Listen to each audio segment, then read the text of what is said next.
Hello friends, ತಮಗೆಲ್ಲರಿಗೂ ಆಟ್ exams IS ಅಕಾಡೆಮಿಗೆ ಸ್ವಾಗತಿಸುತ್ತಾ ನಾನು ಅನಿಲ್. ಈ ಸಲದ KS 384 ಇಂಟ್ರೋ ಕೊಟ್ಟಿರುವ ಅಭ್ಯರ್ಥಿಯಾಗಿದ್ದು, ನಾವೇನಂದ್ರೆ ಆಟ್ ಎಕ್ಸಾಮ್ಸ್ ಐಎಸ್ ಅಕಾಡೆಮಿ ವತಿಯಿಂದ ವಿರಾಟ್ 250+ ಎನ್ನುವ ಟೆಸ್ಟ್ ಸೀರೀಸ್ ಪ್ರೋಗ್ರಾಮ್ ಅನ್ನು ಲಾಂಚ್ ಮಾಡ್ಕೊಂಡಿದೆ. ಸೊ ಫ್ರೆಂಡ್ಸ್, ಇದರಲ್ಲಿ ಮುಖ್ಯವಾಗಿ ಏನಂದ್ರೆ ನೆಕ್ಸ್ಟ್ ಬರುವಂತಹ 319 KS ಗಜೆಟೆಡ್ ಪ್ರೊಫೆಷನ್ ನೋಟಿಫಿಕೇಶನ್ ಆಗಿದೆಯಲ್ಲ, ಅದರಲ್ಲಿ ಪ್ರಿಲಿಮ್ಸ್ ಅಲ್ಲಿ 400 ಟೋಟಲ್ ಮಾರ್ಕ್ಸ್ಗೆ 250 ನೀವು ಸ್ಕೋರ್ ಮಾಡಿದ್ರೆ ಯಾವುದೇ ಕೆಟಗರಿಯಲ್ಲಿ ಇದ್ರೆ ಏನಂದ್ರೆ ನೀವು ಕಂಫರ್ಟೇಬಲ್ ಆಗಿ ಪ್ರಿಲಿಮ್ಸ್ ಪಾಸ್ ಆಗ್ತೀರಾ. ಸೊ ಅದರಲ್ಲಿ ಏನಾಗುತ್ತೆ, ನಮಗೆ ಇಂಪಾರ್ಟೆಂಟ್ ರೋಲ್ ಪ್ಲೇ ಏನಾಗುತ್ತೆ ಅಂದ್ರೆ ಪ್ರೀವಿಯಸ್ ಇಯರ್ ಕ್ವಶನ್ ಪೇಪರ್ನ ಅನಲೈಸ್ ಮಾಡೋದು ಬಹಳ ಇಂಪಾರ್ಟೆಂಟ್ ರೋಲ್ ಪ್ಲೇ ಆಗುತ್ತೆ. ಯಾಕಂದ್ರೆ ಇಲ್ಲಿಂದ ನಿಮ್ಗೆ ಏನಂದ್ರೆ ಎಕ್ಸಾಮಿನರ್ ಅನ್ನ ಡಿಮಾಂಡ್ ಏನಿತ್ತು ಆ ಒಂದು ಸಂದರ್ಭದಲ್ಲಿ ಮತ್ತೆ ಕರೆಂಟ್ ಅಫೇರ್ ಬೇಸ್ಡ್ ಜಾಸ್ತಿ ಕ್ವಶನ್ಸ್ ಕೇಳಿದಾನ ಅಥವಾ ಏನಂದ್ರೆ ಬೇಸಿಕ್ಸ್ ಸಬ್ಜೆಕ್ಟ್ ಮೇಲೆ ಜಾಸ್ತಿ ಎಂಫಸೈಸ್ ಮಾಡಿದಾನ ಅಂತೇಳಿ ನಿಮಗೆ ಅದರ ರಿಲೆವೆನ್ಸ್ ಗೊತ್ತಾಗುತ್ತೆ. ಸೊ ಇವತ್ತಿನ ಕ್ಲಾಸಿನಲ್ಲಿ ಮುಖ್ಯವಾಗಿ 2015ರಲ್ಲಿ ನಡೆದಿರುವಂತಹ ಪೇಪರ್ 1ನ ಎಕನಾಮಿಕ್ ಕ್ವಶನ್ಸ್ ನಾನು ಚರ್ಚೆ ಮಾಡ್ತಾ ಇದ್ದೇನೆ. ಅಂದ್ರೆ ಎಕನಾಮಿಕ್ಸ್ ಯಾವ ರೀತಿ ಯಾವ ಟಾಪಿಕ್ ಮೇಲೆ ಏನಂದ್ರೆ ಕ್ವಶನ್ಸ್ ಕೇಳಿದ್ರು, ಅದರಲ್ಲಿ ಪ್ರಮುಖವಾಗಿ ಎಕ್ಸಾಮ್ ಫೋಕಸ್ಡ್ ಆಗಿ ನಾವೇನೆಲ್ಲ ಗಮನ ಹರಿಸಬೇಕು, ಅದಲ್ಲದೆ ಯಾವ ರೀತಿ ಸ್ಮಾರ್ಟ್ ಸ್ಟ್ರಾಟಜಿ ಯೂಸ್ ಮಾಡಿ ಕ್ವಶನ್ಸ್ಗೆ ಆನ್ಸರ್ ತೆಗಿಬಹುದಿತ್ತು, ಮತ್ತೆ ಈಚ್ ಆಪ್ಷನ್ಗೆ ಡೀಟೇಲ್ ಎಕ್ಸ್ಪ್ಲನೇಷನ್ ಕೊಡೋಕೆ ಪ್ರಯತ್ನ ಮಾಡ್ತೀನಿ, ಮತ್ತೆ ನೆಕ್ಸ್ಟ್ ಎಕ್ಸಾಮ್ಸ್ಗೆ ಕಾನ್ಸೆಪ್ಚುಯಲ್ ಕ್ಲಾರಿಟಿ ಬಿಲ್ಡ್ ಮಾಡ್ತೇನೆ. ಫ್ರೆಂಡ್ಸ್, 2015ರ ಎ ಸರಣಿಯ 10ನೇ ಕ್ವಶನ್ ಎಕನಾಮಿ ರಿಲೇಟೆಡ್ ಕ್ವಶನ್ ಇತ್ತು. ಏನಿದೆ ಕ್ವಶನ್ ನೋಡ್ಕೊಂಡಾಗ, for the census 2011 census town should satisfied which of the following criteria ಅಂತೇಳಿ ಕ್ವಶನ್ಸ್ ಕೇಳಲಾಗಿತ್ತು. ಅಂದ್ರೆ 2011ರ ಜನಗಣತಿಯ ಪ್ರಕಾರ ಏನಂದ್ರೆ ಈ ಕೆಳಗಿನ ಯಾವ ಮಾನದಂಡಗಳ ಮೇಲೆ ಒಂದು ಜನಗಣತಿಯ ನಗರ ಅಂತೇಳಿ ನಾವು ಪರಿಗಣಿಗೊಳಿಸ್ತೀವಿ ಅಂತೇಳಿ ಕೇಳಲಾಗಿದೆ. ಸೊ ABC ಎನ್ನುವ ಅಂತ 3 ಏನಂದ್ರೆ ಸ್ಟೇಟ್ಮೆಂಟ್ ಕೊಡಲಾಗಿದೆ. ಅದಾದ್ಮೇಲೆ ಏನು ಗೊತ್ತಾ, which of the following above criteria are correct ಅಂದ್ರೆ ಈ 3 ಕ್ರೈಟೇರಿಯಾಗಳಲ್ಲಿ ಯಾವೆಲ್ಲ ಕ್ರೈಟೇರಿಯಾಗಳು ಕರೆಕ್ಟ್ ಇದಾವೆ ಅಂತೇಳಿ ಕೊಡಲಾಗಿದೆ. ಮತ್ತೆ select the code from the given options ಅಂತೇಳಿ ಅಂದ್ರೆ ಯಾವುದೆಲ್ಲ ಈ ಕೆಳಗಿನ ಆಪ್ಷನ್ಸ್ ಕರೆಕ್ಟ್ ಆಗುತ್ತೆ ಅಂತೇಳಿ ಕ್ವಶನ್ಸ್ ಕೇಳಲಾಗಿದೆ. ಸೊ ಪ್ರಮುಖವಾಗಿ ಫಸ್ಟ್ ಸ್ಟೇಟ್ಮೆಂಟ್ ನ ಅನಲೈಸ್ ಮಾಡೋದಾದ್ರೆ, ಒಂದು ಸೆನ್ಸಸ್ ಟೌನ್ ಜನಗಣತಿಯ ನಗರ ಕರಿಬೇಕಂದ್ರೆ ಅಲ್ಲಿ ಮಿನಿಮಮ್ ಪಾಪ್ಯುಲೇಷನ್ ಅಂದ್ರೆ 5,000 ಇರ್ಬೇಕಂತೇಳಿ ಸ್ಟೇಟ್ಮೆಂಟ್ 1 ಅಲ್ಲಿ ಕೊಡಲಾಗಿದೆ. ಫ್ರೆಂಡ್ಸ್, ಇದು ಸರಿಯಾದ ಹೇಳಿಕೆ ಆಗಿದೆ. ಯಾಕಂದ್ರೆ 2011ರ ಜನಗಣತಿಯ ಪ್ರಕಾರ ಅಂದ್ರೆ ಒಂದು ಟೌನ್ ಅನ್ನು ಏನಂದ್ರೆ ಒಂದು ಜನಗಣತಿಯ ನಗರ ಕರಿಬೇಕಂದ್ರೆ ಅಲ್ಲಿ ಏನಂದ್ರೆ ಮಿನಿಮಮ್ ಪಾಪ್ಯುಲೇಷನ್ ಅಟ್ ಲೀಸ್ಟ್ ಏನಂದ್ರೆ 5,000 ಇಲ್ಲ 5,000ಕ್ಕಿಂತ ಜಾಸ್ತಿ ಜನಸಂಖ್ಯೆ ಇದ್ರೆ ಅದನ್ನ ಸೆನ್ಸಸ್ ಟೌನ್ ಅಂತೇಳಿ ನಾವು ಕರಿತೀವಿ ಅಂತೇಳಿ ಕ್ಯಾಟಗರೈಸ್ ಮಾಡುತ್ತೆ. ಸೊ ಹಾಗಾಗಿ ಸ್ಟೇಟ್ಮೆಂಟ್ 1 ಕರೆಕ್ಟ್ ಆಗಿದೆ. ನೆಕ್ಸ್ಟ್ ಸ್ಟೇಟ್ಮೆಂಟ್ B ನೋಡ್ಕೊಂಡಾಗ ಏನಂದ್ರೆ at least 50% of the male working population engaged in non agriculture pursuits ಅಂತೇಳಿ ಅಂದ್ರೆ ಕೃಷಿಯೇತರ ಚಟುವಟಿಕೆಗಳು ಟೋಟಲ್ ಏನಂದ್ರೆ ಮೇಲ್ ಪಾಪ್ಯುಲೇಷನ್ ಪುರುಷರ ಪಾಪ್ಯುಲೇಷನ್ ಅಲ್ಲಿ 50% ಜನ ಏನಂದ್ರೆ ಕೃಷಿಯೇತರ ಚಟುವಟಿಕೆಗಳಲ್ಲಿ ಆ ಒಂದು ಜನಗಣತಿಯ ನಗರದಲ್ಲಿ ಎಂಗೇಜ್ ಅಥವಾ ನಿರತರಾಗಿರ್ಬೇಕಂತೇಳಿ ಸ್ಟೇಟ್ಮೆಂಟ್ ಫಾರ್ಮ್ ಮಾಡಲಾಗಿದೆ. ಬಟ್ ಫ್ರೆಂಡ್ಸ್, ಇದೇನಂದ್ರೆ ರಾಂಗ್ ಸ್ಟೇಟ್ಮೆಂಟ್ ಆಗಿದೆ. ಯಾಕಂದ್ರೆ ಸುಮಾರು ಅಟ್ ಲೀಸ್ಟ್ ಏನಂದ್ರೆ 75% ಮೇಲ್ ವರ್ಕಿಂಗ್ ಪಾಪ್ಯುಲೇಷನ್ ಇದೆಯಲ್ಲ, ಅವ್ರು ಏನಂದ್ರೆ ನಾನ್ ಅಗ್ರಿಕಲ್ಚರ್ ಕೃಷಿಯೇತರ ಚಟುವಟಿಕೆಗಳಲ್ಲಿ ಏನಾದರೂ ಎಂಗೇಜ್ ಆಗಿದ್ರೆ ಅದನ್ನೇನಂದ್ರೆ ಜನಗಣತಿಯ ನಗರ ಅಂತೇಳಿ ನಾವು ಕ್ಯಾಟಗರೈಸ್ ಮಾಡಬಹುದಾಗಿದೆ. ಸೊ ಹಾಗಾಗಿ ಸ್ಟೇಟ್ಮೆಂಟ್ 2 ರಾಂಗ್ ಇದೆ ಅಂತೇಳಿ ನಮ್ಗೆ ಗೊತ್ತಾಗಬೇಕು. ಏನ್ ಮಾಡಿದಾನಂದ್ರೆ 75% ಇದ್ದು 50 ಕೊಡುವುದರ ಮೂಲಕ ಅಂದ್ರೆ ರಾಂಗ್ ಸ್ಟೇಟ್ಮೆಂಟ್ ಫಾರ್ಮ್ ಮಾಡಿದ್ದಾನೆ. ಸೊ ನೆಕ್ಸ್ಟ್ ಸ್ಟೇಟ್ಮೆಂಟ್ C ನ ಅನಲೈಸ್ ಮಾಡೋದಾದ್ರೆ, density of population at least 400 square kilometre ಅಂತೇಳಿ. ಫ್ರೆಂಡ್ಸ್, ಈ ಒಂದು ಜನಗಣತಿಯ ಟೌನ್ ಅಥವಾ ಜನಗಣತಿಯ ನಗರದಲ್ಲಿ ಪಾಪ್ಯುಲೇಷನ್ ಡೆನ್ಸಿಟಿ ಜನಸಾಂದ್ರತೆ ಎಷ್ಟಿರ್ಬೇಕಂದ್ರೆ 400 ಸ್ಕ್ವೇರ್ ಕಿಲೋಮೀಟರ್ ಇರ್ಬೇಕಂತೇಳಿ ಕೇಳಲಾಗಿದೆ. ಇದು ಏನು ಫ್ರೆಂಡ್ಸ್ ಅಂದ್ರೆ ಸರಿಯಾದ ಹೇಳಿಕೆಯಾಗಿ, ಯಾಕಂದ್ರೆ ಅಲ್ಲಿ ಡೆನ್ಸಿಟಿ ಜನಸಾಂದ್ರತೆ ಆ ಒಂದು ಜನಗಣತಿಯ ಟೌನ್ ಅಥವಾ ಪಟ್ಟಣದಲ್ಲಿ ನಗರದಲ್ಲಿ ಎಷ್ಟಿರ್ಬೇಕಂದ್ರೆ 400 ಪರ್ ಸ್ಕ್ವೇರ್ ಕಿಲೋಮೀಟರ್ ಇರ್ಬೇಕಿತ್ತ, ಇಲ್ಲಾಂದ್ರೆ ಅದಕ್ಕಿಂತ ಜಾಸ್ತಿ ಇದ್ರೂ ನಡೆಯುತ್ತೆ. ಸೊ ಹಾಗಾಗಿ ಏನಂದ್ರೆ ಸ್ಟೇಟ್ಮೆಂಟ್ ಇದಕ್ಕೆ ಸರಿಯಾದ ಆನ್ಸರ್ ಬಂದಾಗ A and C ಇದೆಯಲ್ಲ ಅದು ಸರಿಯಾಗಿದೆ. ಸೊ ಅದು ಏನಂದ್ರೆ ಸ್ಟೇಟ್ಮೆಂಟ್ ಆಪ್ಷನ್ ಆಗಿರುವಂತಹ ಆಪ್ಷನ್ 2 ಅಲ್ಲಿ ಕೊಡಲಾಗಿದೆ. ನೆಕ್ಸ್ಟ್ ಅದಲ್ಲದೆ ಎಕ್ಸಾಮ್ ದೃಷ್ಟಿಯಿಂದ ಫ್ರೆಂಡ್ಸ್, ನೆಕ್ಸ್ಟ್ ನಮಗೆ 319ನೇ KS ಪ್ರಿಲಿಮ್ಸ್ ನೋಟಿಫಿಕೇಶನ್ ನವೆಂಬರ್ ಆಗ್ತಾ ಇದೆಯಲ್ಲ, ಅದಕ್ಕೆ ಈ ಒಂದು ಕ್ವಶನ್ ಯಾವುದೇ ರೀತಿಯಿಂದ ಸಂಬಂಧ ಇದೆ ಅಂತೇಳಿ ನಿಮ್ಗೆ ಅನಲೈಸ್ ಮಾಡ್ಕೊಂಡಾಗ ಭಾರತದಲ್ಲಿ ಏನಾಗ್ತಾ ಇದೆ ಅಂದ್ರೆ ಸೆನ್ಸಸ್ 2027 ನಡೀತಾ ಇದೆ. ಸೊ ಆಲ್ರೆಡಿ ಫೇಸ್ 1 ಸ್ಟಾರ್ಟ್ ಆಗಿ ಫೇಸ್ 2ಗೆ ಏನಂದ್ರೆ ನಾವು ಕಾಲಿಡ್ತಾ ಇದೀವಿ. ಸೊ ಹಾಗಾಗಿ ಏನಂದ್ರೆ ನಿಮಗೆ ಎಕ್ಸಾಮ್ ದೃಷ್ಟಿಯಿಂದ ಅಂದ್ರೆ ಸೆನ್ಸಸ್ 27 ಬಹಳ ಇಂಪಾರ್ಟೆಂಟ್ ಆಗುತ್ತೆ. ಸೊ ಭಾರತದಲ್ಲಿ ಇದು ಸೆನ್ಸಸ್ ಏನು 2027ನೇ ಸೆನ್ಸಸ್ ನಡೀತಾ ಇದೆ. ಇದು ಟೋಟಲ್ ಏನಂದ್ರೆ 16ನೇ ಸೆನ್ಸಸ್ ಅಂತೇಳಿ ಇದನ್ನ ನಾವು ಕ್ಯಾಟಗರೈಸ್ ಮಾಡ್ತೀವಿ. ಅದಲ್ಲದೆ ಭಾರತ ಸ್ವಾತಂತ್ರ್ಯ ಸಿಕ್ಕ ಮೇಲೆ ಇದು ಎಷ್ಟನೇ ಸೆನ್ಸಸ್ ಆಗಿದೆ ಅಂತ ನೋಡ್ಕೊಂಡಾಗ 8ನೇ ಸೆನ್ಸಸ್ ಆಗಿದೆ ಅಂತೆಲ್ಲ ನಮ್ಗೆ ಗೊತ್ತಿರಬೇಕು. ಮತ್ತೆ ಫಸ್ಟ್ ಆಲ್ ಇಂಡಿಯಾ ಸೆನ್ಸಸ್ ಯಾವಾಗ ಕಂಡಕ್ಟ್ ಮಾಡಲಾಗಿದೆ ಅಂದ್ರೆ first synchronous all India census 1881 ಅಲ್ಲಿ ಕಂಡಕ್ಟ್ ಮಾಡಲಾಗಿದೆ. ಫ್ರೆಂಡ್ಸ್, ಅಂದ್ರೆ 1881 ನಾವು ಹಿಡ್ಕೊಂಡು ಇದು ಫಸ್ಟ್ ಸೆನ್ಸಸ್ ಆದ್ರೆ ಈಗ ನಡೀತಿರುವಂತಹ 27ನೇ ಸೆನ್ಸಸ್ ಏನಂದ್ರೆ 16ನೇ ಸೆನ್ಸಸ್ ಆಗುತ್ತೆ. ಅದಲ್ಲದೆ 1947 ಆದ್ಮೇಲೆ ನಡೆದಿದೆಯಲ್ಲ, 1947 ಅಂದ್ರೆ ಇಂಡಿಪೆಂಡೆನ್ಸ್ ಆದ್ಮೇಲೆ ನಡೆದಿರುವಂತಹ 8ನೇ ಸೆನ್ಸಸ್ ಅಂತ ಹೇಳಿ ನಾವು 2027 ಈ ವರ್ಷದ ಸೆನ್ಸಸ್ ನಾವು ಕ್ಯಾಟಗರೈಸ್ ಮಾಡ್ತೇವೆ. ಮತ್ತೆ ಫ್ರೀಕ್ವೆನ್ಸಿ ಅಂದರೆ ಎಷ್ಟು ವರ್ಷಗಳ ಒಮ್ಮೆ ಏನಂದರೆ ನಾವು ಸೆನ್ಸಸ್ನ ಕಂಡಕ್ಟ್ ಮಾಡ್ತೀವಿ ಅಂತೇಳಿ ಎಕ್ಸಾಮಲ್ಲಿ ಸ್ಟೇಟ್ಮೆಂಟ್ ಫಾರ್ಮ್ ಮಾಡೋದು, ಪ್ರತಿ 10 ವರ್ಷಕ್ಕೊಮ್ಮೆ ನಾವೇನಂದರೆ ಸೆನ್ಸಸ್ ರೆಡಿ ಮಾಡ್ಬೇಕಂತೇಳಿ ಒಂದು ನಾವೇನು ಕನ್ವೆನ್ಷನ್ ಫಾಲೋ ಮಾಡ್ತೀವಿ. ಮತ್ತು ಏನು ಲೀಗಲ್ ಫ್ರೇಮ್ವರ್ಕ್ ಏನಿದೆ ಅಂದರೆ ಯಾವ ಒಂದು ಫ್ರೇಮ್ವರ್ಕನ್ನು ನಾವು ಮಾಡ್ಕೊಂಡಿದ್ದೀವಿ ಅಂತ ನೋಡ್ಕೊಂಡಾಗ ಫ್ರೆಂಡ್ಸ್, ಸೆನ್ಸಸ್ ಏನಂದರೆ ಸೆನ್ಸಸ್ ಆ್ಯಕ್ಟ್ 1948 ನಾವು ಏನಂದರೆ ರೆಗ್ಯುಲೇಟ್ ಮಾಡ್ತೀವಿ. ಅದಲ್ಲದೆ ಸೆನ್ಸಸ್ ರೂಲ್ಸ್ ಮಾಡ್ಕೊಂಡಿದ್ವಿ 1990. ಈ ಎರಡು ಕಾಯ್ದೆ ಮತ್ತು ರೂಲ್ಸ್ ನಡುವೆ ಏನಂದರೆ ನಾವು ಸೆನ್ಸಸ್ ಕಂಡಕ್ಟ್ ಮಾಡ್ತೇವೆ.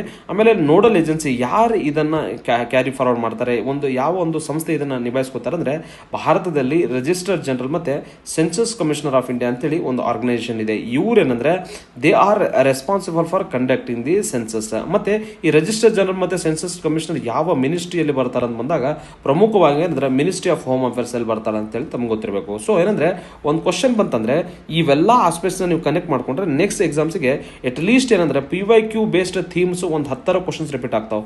10 ಕ್ವಶನ್ ಅಂದ್ರೆ ಎಲ್ಲೋ ನಿಮ್ಗೆ ಏನಂದ್ರೆ ಎಲ್ಲರಿಗಿಂತ ಎಲ್ಲೋ ಮುಂದೆ ಹೋಗಿ ಇಡುತ್ತೆ. ಸೊ ಹಾಗಾಗಿ ಈ ರೀತಿಯಾಗಿ ಅನಲೈಸ್ ಮಾಡ್ಕೊಂಡು ನಿಮಗೆ ನೆಕ್ಸ್ಟ್ ನಾವೆಲ್ಲ ಕ್ವಶನ್ಸ್ನ ಚರ್ಚೆ ಮಾಡ್ತಾ ಇದ್ದೇವೆ. ಸೊ ನೀಟಾಗಿ ನಿಮಗೆ ಏನೆಲ್ಲ ಎಡಿಷನ್ ಅನ್ಸುತ್ತೆ ಅದನ್ನ ನೋಟ್ಸ್ ಮಾಡ್ಕೋತಾ ಹೋಗಿ. ಫ್ರೆಂಡ್ಸ್, ನೆಕ್ಸ್ಟ್ ಏನಂದ್ರೆ 2015 ಎ ಸರಣಿಯ 12ನೇ ಕ್ವಶನ್. ಇದು ಕೂಡ ಎಕನಾಮಿ ರಿಲೇಟೆಡ್ ಕ್ವಶನ್ ಇತ್ತು. ಏನಿದೆ ಕ್ವಶನ್ ನೋಡ್ಕೊಂಡಾಗ which is the world's most heavily used inland waterway ಅಂತೇಳಿ ಕ್ವಶನ್ ಕೇಳಲಾಗಿದೆ. ಅಂದ್ರೆ ಈ ಕೆಳಗಿನ ಆಪ್ಷನ್ಸ್ಗಳಲ್ಲಿ ಯಾವ ಒಳನಾಡು ಜಲಮಾರ್ಗವನ್ನು ಅತಿ ಹೆಚ್ಚು ಬಳಕೆ ಆಗ್ತಾ ಇದೆ ಅಂತೇಳಿ ಕ್ವಶನ್ಸ್ ಕೇಳಲಾಗಿದೆ. ಓಕೆನಾ. ಸೊ ಮೋಸ್ಟ್ ಹೆವಿಲಿ ಯೂಸ್ಡ್ ಅಂತೇಳಿ ಕೇಳಲಾಗಿದೆ. ಆಪ್ಷನ್ಸ್ ನೋಡ್ಕೊಂಡಾಗ ಫಸ್ಟ್ ಏನಂದ್ರೆ Danube waterway, second Rhine waterway, third Volga waterway, ಮತ್ತು ಫೋರ್ತ್ ಏನಂದ್ರೆ ಮೆಸಿಸಿಪಿ ವಾಟರ್ ವೇ ಅಂತೇಳಿ. ಫ್ರೆಂಡ್ಸ್, ಫಸ್ಟ್ ಏನಂದ್ರೆ ಈಚ್ ಸ್ಟೇಟ್ಮೆಂಟ್ ನಾವು ಅನಲೈಸ್ ಮಾಡುವ. ಏನು ಅದಾದ್ಮೇಲೆ ಏನಂದ್ರೆ ಆನ್ಸರಿಗೆ ಬರಬೇಕು. ನೆಕ್ಸ್ಟ್ ಏನಂದ್ರೆ ರೇನ್ ವ್ಯಾಲಿ ಅಂತೀವಲ್ಲ, ಇದನ್ನ ಜಗತ್ತಿನ ಅತಿ ಹೆಚ್ಚು ಬಳಸಲ್ಪಡುವ ಏನಂದ್ರೆ ಇನ್ಲ್ಯಾಂಡ್ ಒಳನಾಡು ಜಲಮಾರ್ಗ ಅಂತೇಳಿ ಕರಿತೀವಿ. ಫ್ರೆಂಡ್ಸ್, ಪ್ರಮುಖವಾಗಿ ಇದು ಎಲ್ಲಿ ಹರಿಯುತ್ತೆ ಅಂತ ನೋಡ್ಕೊಂಡಾಗ ಸ್ವಿಟ್ಜರ್ಲ್ಯಾಂಡ್, ಜರ್ಮನಿ, ಫ್ರಾನ್ಸ್, ನೆದರ್ಲ್ಯಾಂಡ್ ಮತ್ತೆ ಏನಂದ್ರೆ ನಾರ್ತ್ ಸೀಗೆ ಹೋಗಿ ಸೇರುವಂತಹ ಜಲಮಾರ್ಗವನ್ನು ನಾವು ರೇನ್ ವಾಟರ್ ವೇ ಅಂತ ಹೇಳಿ ಕರಿತೀವಿ. ಸೊ ನಮ್ಮ ಕ್ವಶನ್ಗೆ ಇದೇ ಏನಂದ್ರೆ ಸರಿಯಾದ ಆನ್ಸರ್ ಆಗುತ್ತೆ. ಅದಲ್ಲದೆ ಇಂಪಾರ್ಟೆಂಟ್ ಆಗಿ ಫ್ರೆಂಡ್ಸ್ ಏನಂದ್ರೆ ಇತರ ಜಗತ್ತಿನ ಒಳನಾಡು ಜಲಮಾರ್ಗಗಳ ಬಗ್ಗೆ ನಮಗೆ ಬಹಳ ಇಂಪಾರ್ಟೆಂಟ್ ಆಗುತ್ತೆ. ನೆಕ್ಸ್ಟ್ ಎಕ್ಸಾಮ್ಸ್ ಕೇಳುವಂಥದ್ದೇ ಈ ರಿಮೈನಿಂಗ್ 3 ಆಪ್ಷನ್ಸ್ ಮೇಲೆ ಕೇಳುವ ಸಾಧ್ಯತೆ ಇರುತ್ತೆ. ಸೊ ಪ್ರಮುಖವಾಗಿ ಏನಂದ್ರೆ ಎಲ್ಲಿ ಇದು ಒಂದು ದಾನೂಬ್ ವಾಟರ್ ವೇ ಎಲ್ಲಿ ಒರಿಜಿನೇಟ್ ಆಗುತ್ತೆ ಅಂದ್ರೆ ಜರ್ಮನಿಯಲ್ಲಿ ಒರಿಜಿನೇಟ್ ಆಗುತ್ತೆ. ಮತ್ತೆ ಯಾವೆಲ್ಲ ದೇಶಗಳನ್ನ ನಡುವಿಸಬೇಕಾಗುತ್ತೆ ಅಂದ್ರೆ ಆಸ್ಟ್ರಿಯಾ, ಸ್ಲೋವಾಕಿಯಾ, ಹಂಗೇರಿ, ಕ್ರೊವೇಷಿಯಾ, ಮತ್ತು ನೆಕ್ಸ್ಟ್ ಸರ್ಬಿಯಾ, ರೊಮಾನಿಯಾ, ಬುಲ್ಗೇರಿಯಾ, ಮಾಲ್ಡೋ ಮತ್ತು ಯುಕ್ರೇನ್ ಮೂಲಕ ಬ್ಲ್ಯಾಕ್ ಸಿಗೆ ಹೋಗಿ ಸೇರುವಂತಹ ಒಂದು ಒಳನಾಡು ಜಲಮಾರ್ಗವನ್ನು ದಾನೂಬ್ ವಾಟರ್ ವೇ ಅಂತೇಳಿ ಕರಿತೀವಿ. ಮತ್ತು ಇದನ್ನು second longest river in Europe after Volga ಅಂತೇಳಿ. ಫ್ರೆಂಡ್ಸ್, ಇದು ದಾನೂಬ್ ನದಿ ಇದೆಯಲ್ಲ, ಯುರೋಪಿನ ಸೆಕೆಂಡ್ ಲಾಂಗೆಸ್ಟ್ ಸೆಕೆಂಡ್ ಅತಿ ಉದ್ದವಾದ ನದಿ ಇದೆ. ಯಾವ್ದಾದ್ಮೇಲೆ ಓಲ್ಗಾ ಆದ್ಮೇಲೆ. ಸೊ ಓಲ್ಗಾ ಬಗ್ಗೆ ನಾವು ನೆಕ್ಸ್ಟ್ ಏನಂದ್ರೆ ಇಲ್ಲಿ ಆದ್ರೂ ಕೂಡ ಸ್ಟೇಟ್ಮೆಂಟ್ ಅಲ್ಲಿ ಅದನ್ನ ಆಮೇಲೆ ಚರ್ಚೆ ಮಾಡುವ. ಮತ್ತೆ ಈ ಒಂದು ದಾನೂಬ್ ವಾಟರ್ ವೇ ಮೇಲೆ ಇರುವಂತಹ ಪ್ರಮುಖ ಸಿಟಿಗಳು ನೋಡ್ಕೊಂಡಾಗ ವಿಯೆನ್ನಾ, ಬುಡಾಪೆಸ್ಟ್ ಮತ್ತೆ ಬೆಲ್ಗ್ರೇಡ್ ಇದೆ ಅಂತ ಹೇಳಿ ಗೊತ್ತಿರಬೇಕು. ನೆಕ್ಸ್ಟ್ ಏನಂದ್ರೆ ನಿಮ್ಗೆ ಏನಂದ್ರೆ ಸೆಕೆಂಡ್ ಲಾಂಗೆಸ್ಟ್ ರಿವರ್ ಯುರೋಪ್ ಅಲ್ಲಿ ಯಾವ್ದು ಅಂತ ಹೇಳಿ ಕ್ವಶನ್ ಫಾರ್ಮ್ ಮಾಡಬಹುದು. ಅದಲ್ಲದೆ ಈ ಒಂದು ದಾನೂಬ್ ವಾಟರ್ ಮೇಲೆ ಬರುವಂತಹ ಪ್ರಮುಖ ಪಟ್ಟಣಗಳ ಹೆಸರು ಮೇಲೆ ಕೇಳಬಹುದು. ಸೊ ಹಾಗಾಗಿ ಇದನ್ನು ಹಾಕೊಂಡಿದ್ದೇನೆ. ಅದಲ್ಲದೆ ನೆಕ್ಸ್ಟ್ ಫ್ರೆಂಡ್ಸ್, ನೆಕ್ಸ್ಟ್ ಆಪ್ಷನ್ಗೆ ಓಲ್ಗಾ ವಾಟರ್ ಸಿಸ್ಟಮ್ ಬಗ್ಗೆ ನಾವು ನೋಡ್ಕೊಂಡಾಗ entirely it is located entirely in Russia. ಅಂದ್ರೆ ರಷ್ಯಾದಲ್ಲಿ ಹರಿಯುವಂತಹ ನದಿ ಇದೆಯಲ್ಲ ಓಲ್ಗಾ ನದಿ, ಆ ಒಂದು ಒಳನಾಡು ಜಲಮಾರ್ಗ ಬಗ್ಗೆ ನಾವು ಚರ್ಚೆ ಮಾಡುವ. ಇದು ಫ್ರೆಂಡ್ಸ್ ಯುರೋಪಿನಲ್ಲಿ ಅಂದ್ರೆ ಲಾಂಗೆಸ್ಟ್ ರಿವರ್ ಇನ್ ಯುರೋಪ್ ಅಂತ ಕರಿತೀವಿ. ಅಂದ್ರೆ ಜಗತ್ತಿನ ಅತಿ ಉದ್ದವಾದ ನದಿ, ಅದನ್ನ ಅಂದ್ರೆ ಓಲ್ಗಾ ರಿವರ್ ಅಂತ ಹೇಳಿ ಕರಿತೀವಿ. ಇದು ಎಲ್ಲಿಗೆ ಹೋಗಿ ಮುಟ್ಟುತ್ತಂದ್ರೆ ಕ್ಯಾಸ್ಪಿಯನ್ ಸೀಗೆ ಏನಂದ್ರೆ ಹೋಗಿ ತಲುಪುತ್ತೆ. ಮತ್ತೆ ಈ ಒಂದು ಕ್ಯಾಸ್ಪಿಯನ್ ಸೀಗೆ ಯಾವ ಒಂದು ಕೆನಲ್ಸ್ ಮೂಲಕ ಇದು ಇದಾಗತ್ತಂದ್ರೆ ತಲುಪುತ್ತೆ ಅಂತ ನೋಡ್ಕೊಂಡಾಗ ಓಲ್ಗಾ ಮತ್ತೆ ಡೋನ್ ಕೆನಾಲ್ ಅಂತ ಹೇಳಿದೆ. ಅದರ ಮೂಲಕ ಏನಂದ್ರೆ ಬೇರೆ ನದಿ ವ್ಯವಸ್ಥೆ ಮತ್ತೆ ಬೇರೆ ಏನಂದ್ರೆ ಸಮುದ್ರ ವ್ಯವಸ್ಥೆ ಜೊತೆ ಇದು ಏನಂದ್ರೆ ಒಗ್ಗೂಡುವಂತಹ ಒಂದು ವ್ಯವಸ್ಥೆ ಆಗಿದೆ. ಅದಲ್ಲದೆ ಪ್ರಮುಖವಾಗಿ ಈ ಒಂದು ಓಲ್ಗಾ ವಾಟರ್ ವೇ ಒಳನಾಡು ಜಲಮಾರ್ಗ ಮೇಲೆ ಪ್ರಮುಖ ನಗರಗಳನ್ನು ನೋಡ್ಕೊಂಡಾಗ ನಿಜ್ನಿ ನವಗೊರೊಡ್, ಕಾಜಾನ್, ವೋಲ್ಗೋಗ್ರಾಡ್ ಮತ್ತೆ ಆಸ್ಟ್ರಾಖಾನ್ ಅಂತೇಳಿ ಇವು ಪ್ರಮುಖ ನಗರಗಳನ್ನು ಆ ಒಂದು ಒಳನಾಡು ಜಲಮಾರ್ಗ ಮೇಲೆ ನಾವು ಗಮನಿಸ್ತೀವಿ. ಅದಲ್ಲದೆ ಮೆಸಿಸಿಪಿ ವಾಟರ್ ವೇ ಸಿಸ್ಟಮ್ ಕೂಡ ಆಪ್ಷನ್ ಅಲ್ಲಿ ಕೊಡಲಾಗಿದೆ. ಸೊ ಅದೇನಂದ್ರೆ ಇದು ಏನಂದ್ರೆ ಯುನೈಟೆಡ್ ಸ್ಟೇಟ್ಸ್ ಅಮೆರಿಕದಲ್ಲಿರುವಂತಹ ಒಂದು ಇನ್ಲ್ಯಾಂಡ್ ಮೇಜರ್ ಇನ್ಲ್ಯಾಂಡ್ ಅಥವಾ ಒಳನಾಡು ಜಲಮಾರ್ಗ ಇದೆ ಅಂತ ಹೇಳಿ ತಮ್ಗೆ ಗೊತ್ತಿರಬೇಕು. ಮೇನ್ಲಿ ಏನಂದ್ರೆ ಟ್ರಾನ್ಸ್ಪೋರ್ಟೇಷನ್ ಸಿಸ್ಟಮ್ ನಾರ್ತ್ ಅಮೆರಿಕಾದಲ್ಲಿದೆ.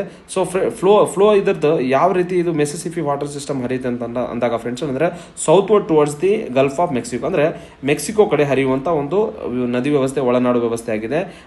ಅದಾದ್ಮೇಲೆ ಅಂದ್ರೆ ಮೆಸ್ಸೋರಿ ರಿವರ್ ಸಿಸ್ಟಮ್ ಇದೆಯಲ್ಲ, ಇದು ಏನಂದ್ರೆ ಜಗತ್ತಿನ ಅಂದ್ರೆ ಮೇಜರ್ ರಿವರ್ ನೆಟ್ವರ್ಕ್ ಫಾರ್ಮ್ ಆಗುತ್ತೆ ಅಂತ ಹೇಳಿ ನಿಮಗೆ ಗೊತ್ತಿರಬೇಕು. ಅದು ಮೆಸಿಸಿಪಿ ರಿವರ್ ಅಮೆರಿಕದಲ್ಲಿದೆ. ನೆಕ್ಸ್ಟ್ ಫ್ರೆಂಡ್ಸ್, ಇದರ ಒಂದು ಪ್ರಮುಖತೆ ಇದನ್ನು ಯಾವ ಒಂದು ಪರ್ಪಸ್ ಯೂಸ್ ಮಾಡ್ತಾರೆ ಅಂದ್ರೆ ಇಂಪಾರ್ಟೆಂಟ್ ಫಾರ್ ಏನಂದ್ರೆ ಅಗ್ರಿಕಲ್ಚರ್ ಪ್ರಾಡಕ್ಟ್, ಗ್ರೇನ್, ಕೋಲ್ ಮತ್ತೆ ಪೆಟ್ರೋಲಿಯಂ ಮತ್ತು ಇಂಡಸ್ಟ್ರಿಯಲ್ ಗೂಡ್ಸ್ ಸಾಗಾಣಿಕೆ ಬಳಸುವಂಥ ಒಂದು ವ್ಯವಸ್ಥೆ ಆಗಿದೆ. ಸೊ ನಿಮ್ಗೆ ಏನಂದ್ರೆ ಇವೆಲ್ಲ ಅಂಶಗಳು ಏನಂದ್ರೆ ನೆಕ್ಸ್ಟ್ ಎಕ್ಸಾಮ್ಸ್ಗೆ ಬಹಳ ಇಂಪಾರ್ಟೆಂಟ್ ಆಗುತ್ತೆ. ಸೊ ಫ್ರೆಂಡ್ಸ್, ಇದಕ್ಕೆ ಸರಿಯಾದ ಆನ್ಸರ್ ಬಂದಾಗ ರೇನ್ ವ್ಯಾಲಿ ಅಂತೇಳಿ ಗೊತ್ತಿರಬೇಕು. ಅದಲ್ಲದೆ ಇನ್ನೊಂದೇನಂದ್ರೆ ಈ ಕ್ವಶನಿನ ಬ್ಯೂಟಿ ಏನಂದ್ರೆ ಈ ರೇನ್ ವ್ಯಾಲಿ ಸೇಮ್ ಕ್ವಶನ್ ಏನಂದ್ರೆ ನಾನ್ HK ಸಿವಿಲ್ PC ಕ್ವಶನ್ ಅಲ್ಲಿ ಕೇಳಲಾಗಿದೆ. ನೀವು ಬೇಕಾದ್ರೆ ಆ ಪೇಪರ್ನ ಹೋಗಿ ನೋಡಿ, ಸಿವಿಲ್ PC ಎಕ್ಸಾಮ್ ಅಲ್ಲಿ ಇದೇ ಸೇಮ್ ಕ್ವಶನ್ಸ್ ಕೇಳಲಾಗಿತ್ತು. ಸೊ ಹಾಗಾಗಿ ಏನಂದ್ರೆ ಕ್ವಶನ್ಸ್ ಡೈರೆಕ್ಟ್ ಆಗಿ ರಿಪೀಟ್ ಆಗ್ತಾವೆ, ಇಲ್ಲಂದ್ರೆ ಇಂಡೈರೆಕ್ಟ್ ಆಗಿ ಏನಂದ್ರೆ ರಿಮೈನಿಂಗ್ ಆಪ್ಷನ್ಸ್ ಮೇಲೆ ಏನಂದ್ರೆ ನಿಮಗೆ ರಿಪೀಟ್ ಆಗುವ ಸಾಧ್ಯತೆ ಇರುತ್ತೆ. ಸೊ ಹಾಗಾಗಿ ಅವುಗಳ ಮೇಲೆ ನಿಗಾ ಇಡಬೇಕಂತೇಳಿ ಹೇಳ್ತೇನೆ. ಫ್ರೆಂಡ್ಸ್, ನೆಕ್ಸ್ಟ್ ಏನಂದ್ರೆ ಬೈ ಮಿಸ್ಟೇಕ್ ಆಗಿ ಇದು 23ನೇ ಕ್ವಶನ್ ಇದೆ, 15 ಆಗಿದೆ. A1 ಸರಣಿಯ 23ನೇ ಕ್ವಶನ್ 2015 ಏನಿತ್ತಂದ್ರೆ ಅದು ಕೂಡ ಎಕನಾಮಿ ರಿಲೇಟೆಡ್ ಇತ್ತು. ಅಂದ್ರೆ employment elasticity refers to which of the following ಅಂತೇಳಿ ಕ್ವಶನ್ ಏನಂದ್ರೆ ಉದ್ಯೋಗದ ಸ್ಥಿತಿಸ್ಥಾಪಕತ್ವ ಎಂದರೇನು ಅಂತೇಳಿ ಕ್ವಶನ್ಸ್ ಕೇಳಲಾಗಿದೆ. ಓಕೆನಾ, ಈ ಒಂದು ಉದ್ಯೋಗದ ಸ್ಥಿತಿಸ್ಥಾಪಕಕ್ಕೆ ಡೆಫಿನೇಷನ್ ಗೊತ್ತಿತ್ತಂದ್ರೆ ನೀವು ಆನ್ಸರ್ ಮಾಡಬಹುದು. ಫ್ರೆಂಡ್ಸ್, ಇಂಪಾರ್ಟೆಂಟ್ ಆಗಿ ಏನಂದ್ರೆ ನಾವು ಇದನ್ನ ಡೆಫಿನೇಷನ್ ಫಸ್ಟ್ ಅರ್ಥ ಮಾಡ್ಕೊಳ್ಳುವ. ಎಂಪ್ಲಾಯ್ಮೆಂಟ್ ಎಲಾಸ್ಟಿಸಿಟಿ ಅಂದ್ರೆ ಹೆಂಗೆ employment responsiveness of employment to changes in economic growth ಅಂತೇಳಿ. ಅಂದ್ರೆ ಎಕನಾಮಿಕ್ ಗ್ರೋತ್ ಹೆಂಗೆ ಚೇಂಜಸ್ ಆಗುತ್ತಲ್ಲ, ಅಂದ್ರೆ GDP ಮತ್ತೆ GVಯಲ್ಲಿ ವೇರಿಯೇಷನ್ ಆದಂಗೆ ಎಂಪ್ಲಾಯ್ಮೆಂಟ್ ಸಿಚುವೇಶನ್ ಚೇಂಜ್ ಆಗುತ್ತೆ. ಸೊ ಎಂಪ್ಲಾಯ್ಮೆಂಟ್ ಎಲಾಸ್ಟಿಸಿಟಿಗೆ ಒಂದು ಫಾರ್ಮುಲಾ ಇದೆ, ಪರ್ಸೆಂಟೇಜ್ ಚೇಂಜ್ ಇನ್ ಎಂಪ್ಲಾಯ್ಮೆಂಟ್ ಏನಂದ್ರೆ ಡಿವೈಡೆಡ್ ಬೈ ಏನಂದ್ರೆ ಅದನ್ನ ಏನಂದ್ರೆ ಪರ್ಸೆಂಟೇಜ್ ಚೇಂಜ್ ಇನ್ ಔಟ್ಪುಟ್ ಅಂತ ಹೇಳಿ ಕರಿತೀವಿ. ಅಂದ್ರೆ GDPಯಲ್ಲಿ GDP ಗ್ರೋತ್ ಹೆಂಗಾಗ್ತಾ ಇದೆ ಅದರ ತಕ್ಕಂತೆ ಎಂಪ್ಲಾಯ್ಮೆಂಟ್ ಕಂಡೀಷನ್ ಚೇಂಜ್ ಆಗ್ತಾ ಇರುತ್ತೆ. ಅದನ್ನೇ ಏನಂದ್ರೆ ನಾವು ಎಂಪ್ಲಾಯ್ಮೆಂಟ್ ಎಲಾಸ್ಟಿಸಿಟಿ ಅಂತ ಹೇಳಿ ಕರಿತೀವಿ. ಫಾರ್ ಎಕ್ಸಾಂಪಲ್ ಇಲ್ಲಿ ಎಕ್ಸಾಂಪಲ್ ಯಾವ ತಗೊಂಡಿದ್ದಾರೆ ಅಂದ್ರೆ ನೀವು ಇಲ್ಲಿ ನೋಡಬಹುದು ಡೈಗ್ರಾಮ್ ನೋಡಿದ್ರೆ ನಿಮ್ಗೆ ಒಂದು ಇಂಡಿಕೇಶನ್ ಬರುತ್ತೆ. ಏನಿದೆ ಡೈಗ್ರಾಮ್ ನೋಡ್ಕೊಂಡಾಗ ಏನಂದ್ರೆ percentage change in employment for ಏನಂದ್ರೆ 1% ಚೇಂಜ್ ಇನ್ ಔಟ್ಪುಟ್ ಅಂತೇಳಿ. ಫ್ರೆಂಡ್ಸ್, ಏನಂದ್ರೆ GDPಯಲ್ಲಿ ಔಟ್ಪುಟ್ ಹೆಂಗೆ ಏನಂದ್ರೆ ಇನ್ಕ್ರೀಸ್ ಆಗ್ತಾ ಇದೆಯಲ್ಲ ಹಿಂಗೆ ಮೇಲ್ಗಡೆ ಹೋದಂಗೆ, ಅದೇ ರೀತಿ ಏನಂದ್ರೆ ಎಂಪ್ಲಾಯ್ಮೆಂಟ್ ಕೂಡ ಜಾಸ್ತಿ ಆಗ್ತಾ ಇದೆ. ಅಂದ್ರೆ 1% ಔಟ್ಕಮ್ ಏನಾದ್ರೂ ಗ್ರೋತ್ ಏನಾದ್ರೂ ಜಾಸ್ತಿ ಆಯ್ತಂದ್ರೆ GDPದು, ಅದೇ ರೀತಿ ಏನಂದ್ರೆ ಎಂಪ್ಲಾಯ್ಮೆಂಟ್ ಕೂಡ ಜಾಸ್ತಿ ಆಗುತ್ತೆ. ಇದನ್ನೇ ನಾವು ಏನಂದ್ರೆ ಎಂಪ್ಲಾಯ್ಮೆಂಟ್ ಎಲಾಸ್ಟಿಸಿಟಿ ಕರಿತೀವಿ ಅಂತ ಹೇಳಿ ನಮಗೆ ಗೊತ್ತಿರಬೇಕು. ಸೊ ಹಾಗಾಗಿ ಇದಕ್ಕೆ ಸರಿಯಾದ ಆನ್ಸರ್ ಬಂದಾಗ ಏನಂದ್ರೆ ಮೊದಲನೇ ಆಪ್ಷನ್ ಇದೆಯಲ್ಲ, percentage change in employment with respect to percentage change in economic growth ಇದೆ, ಇದಕ್ಕೆ ಸರಿಯಾದ ಆನ್ಸರ್ ಆಗುತ್ತೆ. ಸೊ ಹಾಗಾಗಿ ಸರಿಯಾದ ಆನ್ಸರ್ ಬಂದಾಗ ಆಪ್ಷನ್ 1 ಆಗುತ್ತೆ. ಬೇರೆದೇನು ಕೊಟ್ಟಿದೆ ಅಂದ್ರೆ creation of jobs per unit of ಇನ್ವೆಸ್ಟ್ಮೆಂಟ್ಗೆ ಮತ್ತೆ ಎಂಪ್ಲಾಯ್ಮೆಂಟ್ ಎಲಾಸ್ಟಿಸಿಟಿಗೆ ಸಂಬಂಧ ಇಲ್ಲ, ಯಾಕಂದ್ರೆ ಅದು growth related concept. Friends, next ಏನಂದ್ರೆ creation of jobs per unit of unemployed people ಅಂತೇಳಿ ಕೇಳಲಾಗಿದೆ. ಫ್ರೆಂಡ್ಸ್, ಎಂಪ್ಲಾಯ್ಮೆಂಟ್ ಎಲಾಸ್ಟಿಸಿಟಿಗೆ ಮತ್ತೆ ಈ ಒಂದು ಸ್ಟೇಟ್ಮೆಂಟ್ಗೆ ಯಾವುದೇ ರೀತಿಯ ಸಂಬಂಧ ಇಲ್ಲ, ಇದನ್ನು ಸುಮ್ಮನೆ ಕ್ರಿಯೇಟ್ ಮಾಡಿದ್ದಾನೆ. ಸೊ ಹಾಗಾಗಿ ಸರಿಯಾದ ಆನ್ಸರ್ ಬಂದಾಗ ಆಪ್ಷನ್ ಏನಂದ್ರೆ 1 ಆಗುತ್ತೆ. ಮತ್ತೆ ಅದಲ್ಲದೆ ಎಕ್ಸಾಮ್ ದೃಷ್ಟಿಯಿಂದ ಅಂದ್ರೆ ನಮಗೆ ಹೆಲ್ಪ್ ಆಗಲಿ ಅಂತೇಳಿ ನಾನು ನಿಮ್ಗೆ ಎಲಾಸ್ಟಿಸಿಟಿ ಬೇಸಿಕ್ ಕಾನ್ಸೆಪ್ಟ್ನ ಹಾಕೊಂಡಿದ್ದೇನೆ. ಇದರ ಫಾರ್ಮುಲಾ ಬಂದಾಗ ಅಂದ್ರೆ ಎಂಪ್ಲಾಯ್ಮೆಂಟ್ ಎಲಾಸ್ಟಿಸಿಟಿ ಈಕ್ವಲ್ಸ್ ಟು ಅಂದ್ರೆ percentage change in employment with respect to ಅಂದ್ರೆ divided by employment change in output ಅಂತೇಳಿ ನಿಮ್ಗೆ ಗೊತ್ತಿರಬೇಕು. ಮತ್ತೆ ಫಾರ್ಮುಲಾ ಎಲಾಸ್ಟಿಸಿಟಿ ಮೋರ್ ದೆನ್ 1 ಅಂತೇಳಿ ಬಂದಾಗ ಏನಂದ್ರೆ employment changes proportionately more than output. ಅಂದ್ರೆ ಫಾರ್ ಎಕ್ಸಾಂಪಲ್ 10 ಯೂನಿಟ್ ಔಟ್ಪುಟ್ ಬರ್ತದೆ ಅಂದ್ರೆ 12 ಯೂನಿಟ್ ಎಂಪ್ಲಾಯ್ಮೆಂಟ್ ಸಿಗುತ್ತಲ್ಲ, ಇದನ್ನ ಏನು ಕರಿತೀವಿ ಅಂದ್ರೆ ನಾವು ಎಲಾಸ್ಟಿಸಿಟಿ ಮೋರ್ ದೆನ್ 1 ಅಂತ ಕರಿತೀವಿ. ಮತ್ತೆ ಎಲಾಸ್ಟಿಸಿಟಿ ಈಕ್ವಲ್ಸ್ ಟು ಏನಂದ್ರೆ 1 ಬಂದಾಗ ಫ್ರೆಂಡ್ಸ್ ಎಂಪ್ಲಾಯ್ಮೆಂಟ್ ಮತ್ತೆ ಔಟ್ಪುಟ್ ಇದಾವಲ್ಲ, changes in same proposal. For example ಅಂದ್ರೆ ಎಂಪ್ಲಾಯ್ಮೆಂಟ್ 10% ಚೇಂಜ್ ಆಗಿದೆ ಅಂದ್ರೆ ಅದರಲ್ಲಿ ಔಟ್ಪುಟ್ 10% ಚೇಂಜ್ ಆಗಿದೆ ಅಂದ್ರೆ ಏನಂದ್ರೆ ಎಂಪ್ಲಾಯ್ಮೆಂಟ್ ಕೂಡ 10% ಚೇಂಜ್ ಆಗುತ್ತೆ. ಅದೇ ರೀತಿ ಎಲಾಸ್ಟಿಸಿಟಿ ಲೆಸ್ ದೆನ್ 1% ಬಂದಾಗ ಅಂದ್ರೆ output elasticity employment changes proportionately less than ಅಂದ್ರೆ ಔಟ್ಪುಟ್ 10% ಚೇಂಜ್ ಆಗಿದೆ ಅಂದ್ರೆ ಇದು ಏನಂದ್ರೆ ಎಂಪ್ಲಾಯ್ಮೆಂಟ್ ಕಂಡೀಷನ್ಸ್ 8% ಇರುತ್ತೆ, ಸೊ ಲೆಸ್ ದೆನ್ ಇರುತ್ತೆ. ಸೊ ಈ ರೀತಿ ಅಂದ್ರೆ 3 ಕ್ರೈಟೀರಿಯಾಸ್ ನಿಮಗೆ ಎಕನಾಮಿಕ್ ದೃಷ್ಟಿಯಿಂದ ಗೊತ್ತಿರಬೇಕು. ಅದಲ್ಲದೆ ಏನಂದ್ರೆ ನೆಗೆಟಿವ್ ಎಲಾಸ್ಟಿಸಿಟಿ ಒಂದು ಕಾನ್ಸೆಪ್ಟ್ ಬರುತ್ತೆ. ಸೊ ಇಂಪಾರ್ಟೆಂಟ್ ಆಗಿದ್ರೆ employment falls even when output rises, ಅಂದ್ರೆ GDP ಗ್ರೋತ್ ಆಗ್ತಾ ಇದೆ, ಭಾರತದಲ್ಲಿ GDP ಗ್ರೋತ್ ಆಗ್ತಾ ಇದೆ, ಆದ್ರೆ ಉದ್ಯೋಗ ಏನಂದ್ರೆ ಕಡಿಮೆ ಆಗ್ತಾ ಇದೆ, ಎಂಪ್ಲಾಯ್ಮೆಂಟ್ ಕಡಿಮೆ ಆಗ್ತಾ ಇದೆ. ಇದನ್ನೇನಂದ್ರೆ ನೆಗೆಟಿವ್ ಎಲಾಸ್ಟಿಸಿಟಿ ಅಂತ ಹೇಳಿ ಕರಿತೀವಿ. ಸೊ ಪ್ರಮುಖವಾಗಿ ನೆಗೆಟಿವ್ ಎಲಾಸ್ಟಿಸಿಟಿಗೆ ಇನ್ನೊಂದು ಎಕ್ಸಾಂಪಲ್ ಅಂದ್ರೆ ಜಾಬ್ಲೆಸ್ ಗ್ರೋತ್ ಅಂತ ಹೇಳಿ ಕರಿತೀವಿ ನಾವು. ಜಾಬ್ಲೆಸ್ ಗ್ರೋತ್ ಇಂಡಿಯಾದಲ್ಲಿ ನಡೀತಾ ಇದೆ. ಸೊ ಅದಲ್ಲದೆ ಫ್ರೆಂಡ್ಸ್ ಇಂಪಾರ್ಟೆಂಟ್ ಆಗಿ ಏನಂದ್ರೆ ಎಂಪ್ಲಾಯ್ಮೆಂಟ್ ಎಲಾಸ್ಟಿಸಿಟಿ ಈಕ್ವಲ್ಸ್ ಟು ಏನಂದ್ರೆ jobs created per unit of investment ಅಂತ ಹೇಳಿ ಇದು ರಾಂಗ್ ಆಗುತ್ತೆ. ಯಾಕಂದ್ರೆ ಎಂಪ್ಲಾಯ್ಮೆಂಟ್ ಎಲಾಸ್ಟಿಸಿಟಿ ಅದಕ್ಕೆ ಸಂಬಂಧ ಅಂದರೆ ಎಕನಾಮಿಕ್ ಗ್ರೋತ್ ಅಥವಾ GDP ಗ್ರೋತಿಗೆ ಸಂಬಂಧ ಇದೆ, ಬಟ್ ಅದಕ್ಕೆ ಅಂದರೆ ಇನ್ವೆಸ್ಟ್ಮೆಂಟ್ಗೆ ಯಾವುದೇ ರೀತಿಯಿಂದ ಲಿಂಕ್ ಇಲ್ಲ ಅಂತ ಹೇಳಿ ತಮಗೆ ಗೊತ್ತಿರಬೇಕು. ಸೊ ಈ ಡಯಾಗ್ರಾಮಲ್ಲಿ ಕೂಡ ಏನಂದರೆ ಔಟ್ಪುಟ್ ಅಂದರೆ ಅನ್ಎಂಪ್ಲಾಯ್ಮೆಂಟ್ಗೆ ಇರುವಂತಹ ಒಂದು ರಿಲೇಷನ್ಶಿಪ್ಪನ್ನು ನಾವು ಏನಂದರೆ ಎಂಪ್ಲಾಯ್ಮೆಂಟ್ ಎಲಾಸ್ಟಿಸಿಟಿ ಅಂತ ಕರಿತೀವಿ ಅಂತೇಳಿ ಗೊತ್ತಿರಬೇಕು. ಸೊ ಏನಂದರೆ ಈ ರೀತಿಯಾಗಿ ಏನಂದರೆ ನೆಕ್ಸ್ಟ್ ಬರುವಂಥ ಎಕ್ಸಾಮ್ಸಿಗೆ ನಿಮಗೆ ಡಿಸ್ಗೈಸ್ ಅನ್ಎಂಪ್ಲಾಯ್ಮೆಂಟ್ ಮೇಲೆ ಕ್ವಶನ್ಸ್ ಕೇಳಲಾಗಿದೆ, ಮತ್ತು ಎಂಪ್ಲಾಯ್ಮೆಂಟ್ ರಿಲೇಟೆಡ್ ಏನೇ ನ್ಯೂಸಲ್ಲಿ ಕರೆಂಟ್ ಅಫೇರಲ್ಲಿ ಬರ್ತಾ ಇದೆ ಅಂದರೆ ಅದನ್ನು ನೀವು ನಿಗಾ ಇಟ್ಕೋಬೇಕಾಗತ್ತೆ. ಸೊ ಇದನ್ನು ನೀಟಾಗಿ ನೋಡಿಕೊಂಡ್ರೆ ಒಂದು ಕ್ವಶನ್ ಆನ್ಸರ್ ಮಾಡ್ಬೋದು. ಫ್ರೆಂಡ್ಸ್ 46ನೇ ಕ್ವಶನ್ 2015ನೇ ಎ ಸರಣಿಯಲ್ಲಿ ಅದು ಕೂಡ ಏನಂದ್ರೆ ಎಕನಾಮಿ ರಿಲೇಟೆಡ್ ಕ್ವಶನ್ ಇತ್ತು. ಏನಿದೆ ಕ್ವಶನ್ ನೋಡ್ಕೊಂಡಾಗ which among the following is the appropriate description of deflation ಅಂತೇಳಿ ಕೇಳಲಾಗಿದೆ. ಅಂದ್ರೆ ಈ ಕೆಳಗಿನವುಗಳಲ್ಲಿ ಯಾವುದು ಏನಂದ್ರೆ ಹಣದುಬ್ಬರವಿಳಿತದ ಸೂಕ್ತವಾದ ಡೆಫಿನೇಷನ್ ಆಗಿದೆ ಅಂತೇಳಿ ಅಥವಾ ವರ್ಣನೆ ಆಗಿದೆ ಅಂತೇಳಿ ಕ್ವಶನ್ ಕೇಳಲಾಗಿದೆ. ಸೊ ಇಲ್ಲ ಅಂದ್ರೆ 4 ಆಪ್ಷನ್ಸ್ನ ಕೊಡಲಾಗಿದೆ. ಫಸ್ಟ್ ಆಪ್ಷನ್ ಇಲ್ಲಂದ್ರೆ sudden fall in value of currency against the other popular currency of the world ಅಂತೇಳಿ ಕೊಡಲಾಗಿದೆ. ಫ್ರೆಂಡ್ಸ್, ಒಂದು ದೇಶದ ಕರೆನ್ಸಿಯ ವ್ಯಾಲ್ಯೂ ಅದರ್ ಪಾಪ್ಯುಲರ್ ಕರೆನ್ಸಿ ವಿರುದ್ಧ ಅದು ಏನಾದರೂ ಇಳಿಕೆ ಆಯ್ತು ಅಥವಾ ಸಡನ್ ಆಗಿ ಫಾಲ್ ಆತಂದ್ರೆ ಅದನ್ನು ನಾವು ಡಿಪ್ರಿಸಿಯೇಷನ್ ಅಂತೇಳಿ ಕರಿತೀವಿ. ಫಾರ್ ಎಕ್ಸಾಂಪಲ್ ಏನಂದ್ರೆ ಭಾರತದ ಕರೆನ್ಸಿಗೆ ಆಗ್ತಿರೋದು ಕೂಡ ಅದೇನೆ. ನಮ್ದೇನಂದ್ರೆ ಫಸ್ಟ್ 90 ಇದ್ದು 95 ಏನಂದ್ರೆ ನಾವು ಪರ್ ಡಾಲರ್ ಪೇ ಮಾಡ್ತಾ ಇದೀವಿ ಈಗ. ಸೊ ಹಾಗಾಗಿ ಏನಾಗಿದೆ ಅಂದ್ರೆ ನಮ್ದು ವ್ಯಾಲ್ಯೂವಿನ ಏನಂದ್ರೆ ಸಡನ್ ಆಗಿ ಫಾಲ್ ಆಗಿದೆ ನಮ್ಮ ಒಂದು ಕರೆನ್ಸಿಯ ಮೌಲ್ಯ. ಸೊ ಹಾಗಾಗಿ ಏನಂದ್ರೆ ಇದನ್ನ ಡಿಪ್ರಿಸಿಯೇಷನ್ ಅಂತ ಕರಿತೀವಿ, ಡಿಫ್ಲೇಷನ್ ಅಲ್ಲ. ಸೊ ಹಾಗಾಗಿ option 1 is a wrong. Next, persistent recession in economy for some considerable time period ಅಂತೇಳಿ. ಫ್ರೆಂಡ್ಸ್, ಏನಂದ್ರೆ ಪರ್ಸಿಸ್ಟೆಂಟ್ ರೆಸೆಷನ್ ಅನ್ನೋದು ಇದೇನಂದ್ರೆ ಡಿಫ್ಲೇಷನ್ ಒಂದು ಉದಾಹರಣೆ ಅಲ್ಲ. ಯಾಕಂದ್ರೆ ಕಂಟಿನ್ಯೂಸ್ ಆಗಿ ಏನಾದ್ರೂ ರಿಸೆಷನ್ ಆಯ್ತು ಅಂದ್ರೆ ಅದನ್ನ ಎಕನಾಮಿಕ್ ಸೈಕಲ್, ಬಿಸ್ನೆಸ್ ಸೈಕಲ್ ಇದೆಯಲ್ಲ ಏನಂದ್ರೆ ಅದನ್ನೇನಂದ್ರೆ ಒಂದು ಫೇಸ್ ಅಷ್ಟೇ ಅದು. ಅದನ್ನೇನಂದ್ರೆ ನಾವು ಡಿಫ್ಲೇಷನ್ ಅಂತೇಳಿ ಡಿಫೈನ್ ಮಾಡಲ್ಲ. ಮತ್ತೆ next, persistent fall in general price level of goods and services. Friends, ಇದು ಏನಂದ್ರೆ ಸರಿಯಾದ ಡೆಫಿನೇಷನ್ ಆಗಿದೆ. ಹಣದುಬ್ಬರ ಇಳಿತದೆ. ಯಾಕಂದ್ರೆ ಡಿಫ್ಲೇಷನ್ ಏನಂದ್ರೆ ಜನರಲ್ ಪ್ರೈಸ್ ಫಾಲ್ ಆಗೋದನ್ನ ನಾವೇನು ಕರಿತೀವಿ ಅಂದ್ರೆ ಡಿಫ್ಲೇಷನ್ ಅಂತೇಳಿ ಕರಿತೀವಿ. ಮತ್ತೆ fall in rate of inflation over a period of time ಅಂತ ಹೇಳಿ ಕರೆದಿದ್ದಾನೆ. ಫ್ರೆಂಡ್ಸ್, ಫಾಲ್ ಇನ್ ರೇಟ್ ಬಂದಾಗ ಇದನ್ನೇನಂದ್ರೆ ಡಿಸ್ ಇನ್ಫ್ಲೇಷನ್ ಅಂತ ಹೇಳಿ ಕರಿತೀವಿ ನಾವು.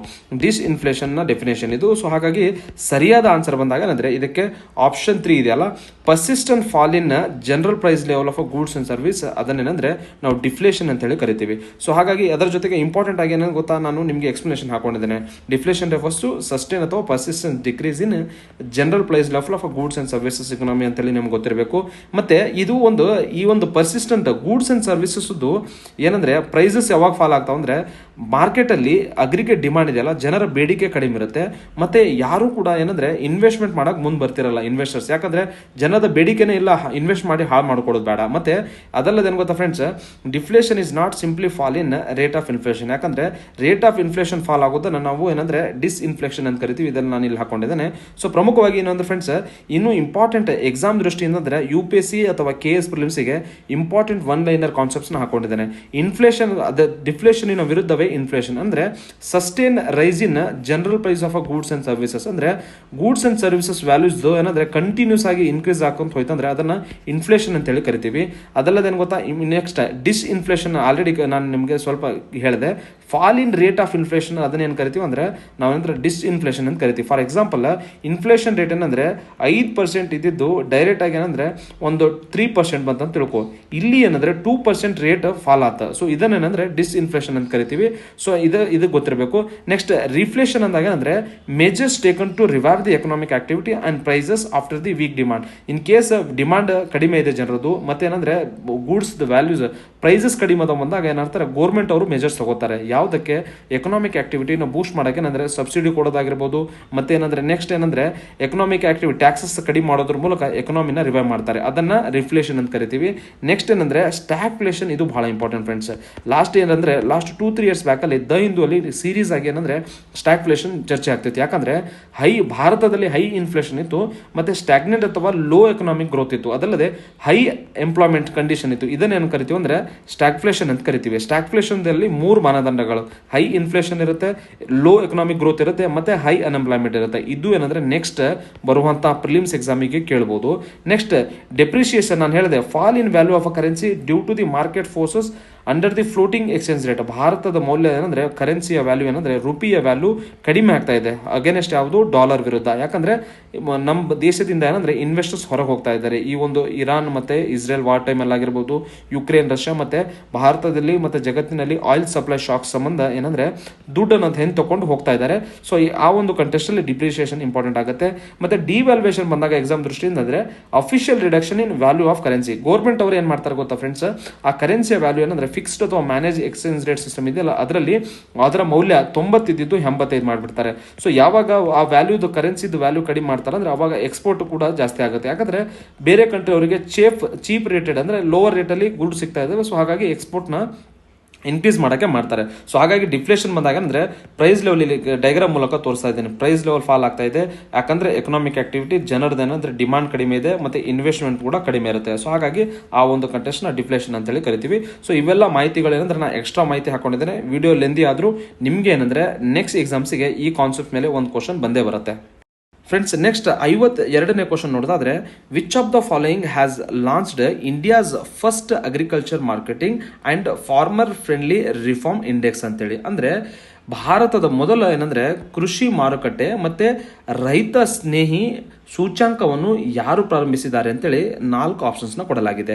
ಫಸ್ಟ್ ಆಪ್ಷನ್ ಅಲ್ಲಿ ಏನಂದ್ರೆ ಮಿನಿಸ್ಟ್ರಿ ಆಫ್ ಅಗ್ರಿಕಲ್ಚರ್, ಸೆಕೆಂಡ್ ನೀತಿ ಆಯೋಗ, ಥರ್ಡ್ ಏನಂದ್ರೆ ministry of rural development, fourth ಏನಂದ್ರೆ ministry of science and technology. Friends, ಏನಾಗುತ್ತಂದ್ರೆ ಭಾರತದಲ್ಲಿ ಮೊದಲ ಬಾರಿಗೆ ಏನಂದ್ರೆ ನೀತಿ ಆಯೋಗದವರು ಇದಾರಲ್ಲ ಅವ್ರು ಏನಂದ್ರೆ ಅಗ್ರಿಕಲ್ಚರ್ ಮಾರ್ಕೆಟಿಂಗ್ ಮತ್ತೆ ಫಾರ್ಮರ್ ಫ್ರೆಂಡ್ಲಿ ರಿಫಾರ್ಮ್ ಇಂಡೆಕ್ಸ್ ಅಂತೇಳಿ ತರ್ತಾರೆ.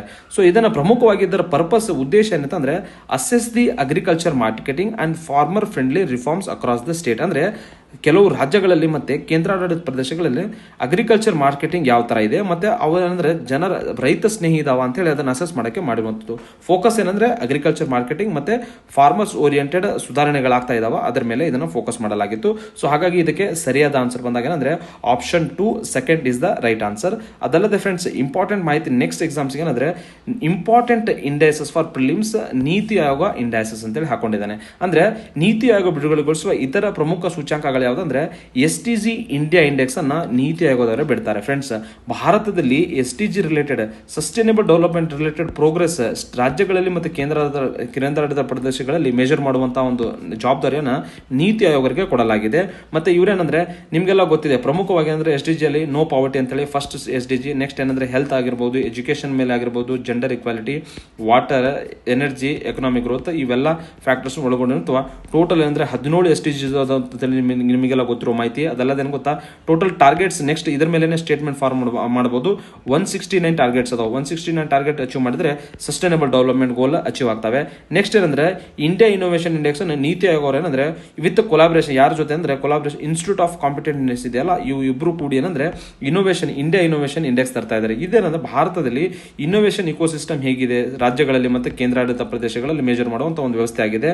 ಮತ್ತೆ ಇನ್ನೊಂದು ಇಂಪಾರ್ಟೆಂಟ್ ಇಂಡೆಕ್ಸ್ ಬಂದಾಗ ಫ್ರೆಂಡ್ಸ್ ಅಂದ್ರೆ ಎಕ್ಸ್ಪೋರ್ಟ್ ಪ್ರಿಪೇರ್ನೆಟ್ ಇಂಡೆಕ್ಸ್ ಅನ್ನು ಕೂಡ ನೀತಿ ಆಯೋಗದವರು ತರ್ತಾರೆ. ಅಂದ್ರೆ ರಾಜ್ಯಗಳಲ್ಲಿ ಮತ್ತೆ ಕೇಂದ್ರಾಡಳಿತ ಪ್ರದೇಶಗಳಲ್ಲಿ ಎಕ್ಸ್ಪೋರ್ಟ್ ಏನಂದ್ರೆ ಯಾವ ರೀತಿ ಇದೆ, ಆ ಎಕ್ಸ್ಪೋರ್ಟ್ ವ್ಯವಸ್ಥೆ ಹೇಗಿದೆ ಅಂತೇಳಿ, ಅದರ ರೆಡಿನೆಸ್ ಏನಿದೆ, ಅವ್ರು ಎಷ್ಟು ಒಂದು ಅಚ್ಚುಕಟ್ಟಾಗಿ ಮಾಡ್ತಾ ಇದ್ದಾರೆ ಅಂತೇಳಿ ಅದನ್ನು ನಿಭಾಯಿಸುವಂತಹ ಮೇಜರ್ ಮಾಡುವಂತಹ ಕಾರ್ಯವನ್ನು ಕೂಡ ನೀತಿ ಆಯೋಗ ಮಾಡುತ್ತೆ. ಇಂಪಾರ್ಟೆಂಟ್ ಪಿಲ್ಲರ್ಸ್ ಬಂದಾಗ ಏನಂದ್ರೆ ಪಾಲಿಸಿ ಹೇಗೆ ತರ್ತಾ ಇದ್ದಾರೆ, ಬಿಸ್ನೆಸ್ ಇಕೋಸಿಸ್ಟಮ್ ಹೆಂಗಿದೆ, ಎಕ್ಸ್ಪೋರ್ಟ್ ಇಕೋಸಿಸ್ಟಮ್ ಹೆಂಗಿದೆ, ಮತ್ತೆ ಎಕ್ಸ್ಪೋರ್ಟ್ ಪರ್ಫಾರ್ಮೆನ್ಸ್ ಅನ್ನು ಕೂಡ ಮೇಜರ್ ಮಾಡುತ್ತೆ.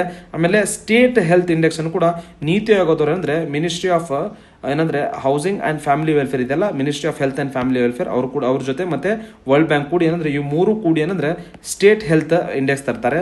ಮೇಜರ್ಸ್ ಏನಂದ್ರೆ ಪರ್ಫಾರ್ಮೆನ್ಸ್ ಆಫ್ ಹೆಲ್ತ್ ಸೆಕ್ಟರ್ ರಾಜ್ಯಗಳಲ್ಲಿ ಮತ್ತೆ ಕೇಂದ್ರಾಡಳಿತ ಪ್ರದೇಶಗಳಲ್ಲಿ ಹೆಲ್ತ್ ವ್ಯವಸ್ಥೆ ಹೆಂಗಿದೆ ಅಂತೇಳಿ ಅದನ್ನ ಮೆಜರ್ ಮಾಡುತ್ತೆ. ಮತ್ತೆ ಸ್ಕೂಲ್ ಎಜುಕೇಶನ್ ಕ್ವಾಲಿಟಿ ಇಂಡೆಕ್ಸ್ ಅಂತೇಳಿ ನೀತಿ ಆಯೋಗ ತರ್ತಾರೆ. ಏನಂದ್ರೆ ಅಕ್ರಾಸ್ ದಿ ಸ್ಟೇಟ್ಸ್ ಮತ್ತೆ ಕೇಂದ್ರಾಡಳಿತ ಪ್ರದೇಶಗಳಲ್ಲಿ ಯಾವ ರೀತಿ ಕ್ವಾಲಿಟಿ ಎಜುಕೇಶನ್ ಇದೆ, ಸ್ಕೂಲ್ಸ್ ಇದೆ, ಅದನ್ನು ಮೆಜರ್ ಮಾಡ್ತಾರೆ. ಲರ್ನಿಂಗ್ ಔಟ್ಕಮ್ ಏನಿದೆ, ಮತ್ತೆ ಅವರಿಗೆ ಆಕ್ಸೆಸಿಬಿಲಿಟಿ ಇದೆ, ಮತ್ತೆ ಇನ್ಫ್ರಾಸ್ಟ್ರಕ್ಚರ್ ಹೇಗಿದೆ, ಮತ್ತೆ ಅಲ್ಲಿರುವಂತಹ ರೆಗ್ಯುಲೇಟರಿ ಮೆಕಾನಿಸಮ್ ಮೇಲೆ ನಿಗಾ ಇಡುತ್ತೆ. ಮತ್ತೆ national multi dimensional poverty index ಅಂತೇಳಿ ಫ್ರೆಂಡ್ಸ್, ಇದನ್ನು ಕೂಡ ಏನಂದ್ರೆ ಭಾರತದಲ್ಲಿ ನೀತಿ ಆಯೋಗದವರು ಇದನ್ನು ಡೆವಲಪ್ ಮಾಡಲಾಗಿದೆ. ಮತ್ತೆ ಇನ್ನೊಂದು ಇಂಪಾರ್ಟೆಂಟ್ ಆಗಿ ಅಂದ್ರೆ ನೆಕ್ಸ್ಟ್ ಏನಂದ್ರೆ ಇದರಲ್ಲಿ ಏನಂದ್ರೆ ಮಲ್ಟಿಪಲ್ ಡೈಮೆನ್ಷನ್ಸ್ ಅದಾವ, ಅದನ್ನು ಕೂಡ ಏನಂದ್ರೆ ಕ್ಯಾಟಗರೈಸ್ ಮಾಡುತ್ತೆ. ಭಾರತದ ಏನು ಮಲ್ಟಿ ಡೈಮೆನ್ಷನಲ್ ಪಾವರ್ಟಿ ಇಂಡೆಕ್ಸ್ ಅದಾವಲ್ಲ, ಟೋಟಲ್ 12 ಏನಂದ್ರೆ ಕ್ಯಾಟಗರೀಸ್ ಅದಾವ, ಅದರಲ್ಲಿ ಸಬ್ ಇಂಡೆಕ್ಸ್ ಅದಾವ, ಅದನ್ನು ಗೊತ್ತಿರಬೇಕು.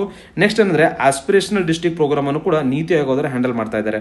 ಅಂದ್ರೆ ಪಾರ್ಟ್ ಆಫ್ ಏನಂದ್ರೆ ಇವು ಬಹಳ ಇಂಪಾರ್ಟೆಂಟ್. ನೆಕ್ಸ್ಟ್ ಏನಂದ್ರೆ ನೀತಿ ಆಯೋಗದವರು ಟೋಟಲ್ ಏನಂದ್ರೆ ಭಾರತದಲ್ಲಿ 112 ಏನಂದ್ರೆ ಡಿಸ್ಟ್ರಿಕ್ಟ್ ನ ಸೆಲೆಕ್ಟ್ ಮಾಡಿ ಅದರಲ್ಲಿರುವಂತಹ ಮೇನ್ ಫೋಕಸ್ ಏನಂದ್ರೆ ಹೆಲ್ತ್ ಆಗಿರ್ಬೋದು, ಜನರ ಹೆಲ್ತ್, ನ್ಯೂಟ್ರಿಷನ್ ಆಗಿರ್ಬೋದು, ಎಜುಕೇಶನ್ ಸೆಕ್ಟರ್, ಮತ್ತೆ agriculture development, water resource supply ಮಾಡಬಹುದು, ಮತ್ತೆ ಫಿನಾನ್ಷಿಯಲ್ ಇನ್ಕ್ಲೂಷನ್ ಮತ್ತೆ ಸ್ಕಿಲ್ ಡೆವಲಪ್ಮೆಂಟ್ ಮಾಡೋದ್ರ ಮೂಲಕ ಯಾವ ಹಿಂದುಳಿದ ಡಿಸ್ಟ್ರಿಕ್ಟ್ಸ್ ಅದಾವಲ್ಲ ಅವುಗಳ ಮೇಲೆ ಏನಂದ್ರೆ ಸ್ಪೆಷಲ್ ಫೋಕಸ್ ಮಾಡಿ ನೀತಿ ಆಗೋದವರು ಅದನ್ನ ಟ್ರ್ಯಾಕ್ ಮಾಡ್ತಾ ಇದ್ದಾರೆ. ಸೊ ಫ್ರೆಂಡ್ಸ್, ಈ ರೀತಿ ಏನಂದ್ರೆ ಒಂದು ಕ್ವಶನ್ ಬಂತಂದ್ರೆ ನೆಕ್ಸ್ಟ್ ಎಕ್ಸಾಮ್ ದೃಷ್ಟಿಯಿಂದ ನೀವು ಇವೆಲ್ಲ ಡೈಮೆನ್ಷನ್ಸ್ ನ ಹಾಕೊಂಡ್ರೆ ನಿಮ್ದು ಏನಂದ್ರೆ ಈ ಒಂದು ಪ್ರಿಪರೇಷನ್ ಏನಂದ್ರೆ PYQ ವಿತ್ 360 ಡಿಗ್ರಿ ಅನಾಲಿಸಿಸ್ ಆಗುತ್ತೆ. ಇದನ್ನೇ ಅನ್ಕೋತಾ ಎಲ್ಲ UPSC ಟಾಪರ್ ಆಗಿರ್ಬೋದು, ನೆಕ್ಸ್ಟ್ ಏನಂದ್ರೆ KPSC ಟಾಪರ್ಸ್ ಇದನ್ನೇ ಫಾಲೋ ಮಾಡ್ತಾರೆ. ಸೊ ನೀವೇನಂದ್ರೆ ಈ ರೀತಿಯಾಗಿ ನಮ್ಮ ಯೂಟ್ಯೂಬ್ ಚಾನಲ್ನ ಕಂಟಿನ್ಯೂಸ್ ಆಗಿ ಫಾಲೋ ಮಾಡ್ತಾ ಇದ್ದೀರಿ. ನಮ್ದೇ ಅಂದ್ರೆ ಎಕ್ಸಾಮ್ಸ್ ಐಎಸ್ ಅಕಾಡೆಮಿ ಮೇಲೆ ನೀವು ಲೈಕ್ ಮಾಡಬೇಕು, ಸಬ್ಸ್ಕ್ರೈಬ್ ಮಾಡಬೇಕು. ಮತ್ತೆ ಏನಂದ್ರೆ ನಾವು ಇವೆಲ್ಲ ಡೈಮೆನ್ಷನ್ ಏನು ಹಾಕೊಂಡಿದ್ದನಲ್ಲ, ಇದನ್ನು ಸ್ವತಃ ಏನಂದ್ರೆ ನಮ್ಮದೇ ಒಂದು ಟೀಮ್ ಇದೆ.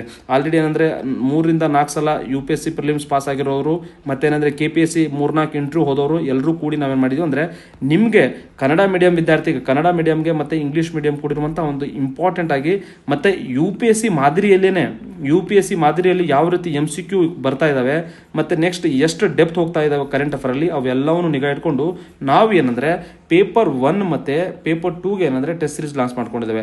ಅದು ನಿಮಗೆ ಬಹಳ ಹೆಲ್ಪ್ ಆಗಲಿದೆ. ಸೊ ನೀವು ಸಬ್ಸ್ಕ್ರೈಬ್ ಆಗೋದ್ರ ಮೂಲಕ ನಮ್ದೇನಂದ್ರೆ ವಿರಾಟ್ 250+ ಪ್ರೋಗ್ರಾಮ್ ಮೂಲಕ ನಿಮ್ದೇನಂದ್ರೆ ಪ್ರಿಲಿಮ್ಸ್ ಜರ್ನಿ ಈಸಿ ಮಾಡ್ಕೋಬೇಕಂತೇಳಿ ತಮ್ಮಲ್ಲಿ ಏನಂದ್ರೆ ಹೇಳುತ್ತಾ thank you friends, and keep watching our videos at exams IS academy.